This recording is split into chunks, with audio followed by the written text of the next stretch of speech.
Kamakailan ay sinagot at pinabulaanan ni Angelica de la Cruz, ang mga tsismis tungkol sa kanyang kapatid na si Mecca de la Cruz.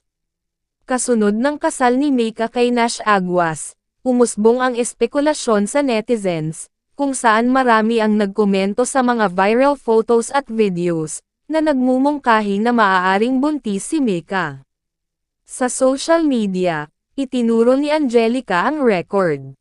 Pinaalalahanan din niya ang lahat na i-verify muna ang impormasyon bago ito ikalat. Sa kanyang post, nilinaw niya, "My sister is not pregnant po.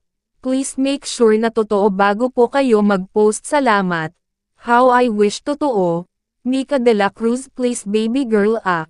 Wala pa tayo babae sa family." Bukod dito, mabilis na nag-viral ang post ni Angelica.